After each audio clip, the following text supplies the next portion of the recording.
اللہ عنہ نے بیان کیا کہ میں نبی کریم صلی اللہ علیہ وسلم کے ساتھ تھا۔ آپ نے جب دیکھا آپ کی مراد احد پہاڑ کو دیکھنے سے تھی تو فرمایا کہ میں یہ بھی پسند نہیں کروں گا کہ احد پہاڑ سونے کا ہو جائے تو اس میں سے میرے پاس 1 دینار کے برابر بھی 3 دن سے زیادہ باقی رہے، سوا اس دینار کے جو میں کسی کا قرض ادا کرنے کے لیے رکھ لوں۔ پھر فرمایا دنیا میں دیکھو جو زیادہ مال والے ہیں وہی محتاج ہیں، سوا ان کے جو اپنے مال و دولت کو یوں خرچ کریں۔ ابو شہاب راوی نے اپنے سامنے اور دائیں طرف اور بائیں طرف اشارہ کیا، لیکن ایسے لوگوں کی تعداد کم ہوتی ہے۔ پھر آپ صلی اللہ علیہ وسلم نے فرمایا یہیں ٹھہرے رہو، اور آپ تھوڑی دور آگے کی طرف بڑھے۔ میں نے کچھ آواز سنی جیسے آپ کسی سے باتیں کر رہے ہوں۔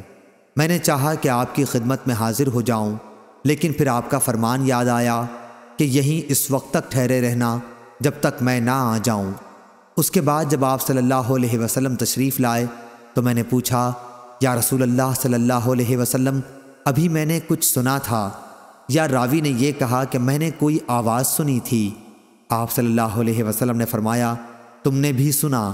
میں نے عرض کیا کہ ہاں۔ آپ صلی اللہ علیہ وسلم نے فرمایا کہ میرے پاس جبریل علیہ السلام آئے تھے اور کہہ گئے ہیں کہ تمہاری امت کا جو شخص بھی اس حالت میں مرے کہ وہ اللہ کے ساتھ کسی کو شریک نہ ٹھہراتا ہو تو وہ جنت میں داخل ہوگا۔ میں نے پوچھا کہ اگرچہ وہ اس طرح کے گناہ کرتا رہا ہو تو آپ نے کہا کہ ہاں۔ صحیح بخاری حدیث نمبر 2388۔